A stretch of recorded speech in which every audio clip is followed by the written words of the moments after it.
Imayambungi atau Ito Dilaling, raja pertama kerajaan Balanipa. Imayambungi lahir pada awal abad ke-15 Masehi di wilayah Lembo yang saat ini secara administratif masuk dalam Desa Pendulangan Kecamatan Limboro. Imayambungi merupakan putra dari pasangan Puang di Gandrang, Tomakaka di Napo, dengan Wiyapas putri dari Itauraura, dan Itauraura sendiri adalah anak dari Tobi Toeng, Tomakaka di Lemo. Dalam sejarahnya, wilayah Napo sama Sundu, Moso, dan Torong-Torong merupakan persekutuan 4 wilayah yang dikenal dengan sebutan Ape Banua Kayang. Pada saat itu, Ape Banua Kayang memiliki hubungan yang baik dengan kerajaan Goa, sehingga di usia yang masih remaja, Imayambungi diasingkan ke Goa atas hukuman yang dijatuhkan kepadanya oleh para tokoh adat di Ape Banua Kayang setelah membunuh saudara sepupunya sendiri. Di Goa, Imayambungi menikah dengan Isorai Karayang Surya Karayang Sanrobone, cucu dari Batara Goa Sombayari Goa, melahirkan Bila-Bilami Tome Payung.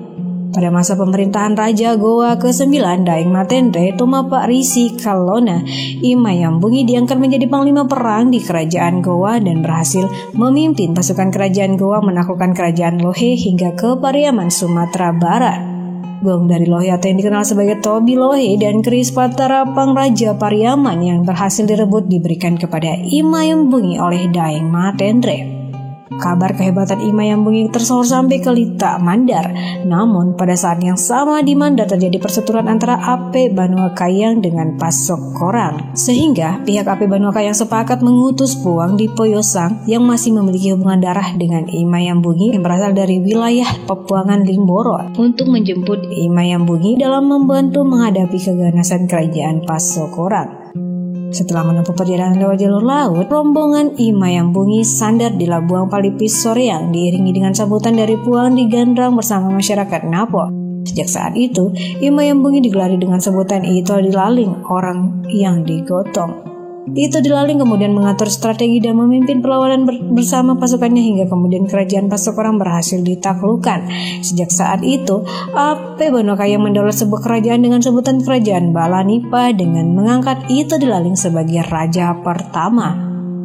Di bawah kepemimpinan Ito Dilaling, kerajaan Balanipa melakukan pembenahan birokrasi serta menghapus adat lama. Satu di antaranya berupa adat Balatau. Adat Balatau adalah sistem peradilan suatu perkara bagi laki-laki yang diselesaikan dengan cara bertarung atau baku tingkam dalam sarung. Ada juga menggunakan mediasi tuyuk purus, yaitu dengan mengikatkan kedua tali celana di arena batu berdinding nipa. Yang kalah maka diputuskan sebagai yang bersalah, kemudian mayatnya dibuang ke jurang. Bagi kaum perempuan yang berselisih, disiapkanlah air atau minyak mendidih dalam sebuah wajan. Kemudian yang bertikai memasukkan tangannya ke dalam wajan. Yang duluan menarik keluar tangannya, dia yang bersalah. Penghapusan aturan lama ini menandai berlakunya konstitusi baru yang menjadi pedoman dan sumber inspirasi dalam penyelenggaraan pemerintahan Balanipa. Ito Dilaling wafat setelah menikah lagi dengan anak Tomakaka Napo, melahirkan 6 orang anak, yaitu To di Jalok, Puang di Poyosang, Puang di Ranu, Puang di Pangale, Puang di Tamajara, dan Puang di Gandang. Upacara pemangkapan yang dilaksanakan secara sakral, yaitu dengan mengikut sertakan abdi setianya, 7 dari laki-laki dan 7 dari perempuan dengan tarian dan iringan tabuhan gendrang dan gong tobilohe ke dalam pemakaman secara hidup-hidup. Hingga kini, di atas tempat pemakaman Ito Dilaling tumbuh sebuah pohon besar, Pona Lambe, dan menjadi situs sejarah di Desa Napo, Kecamatan Limboro.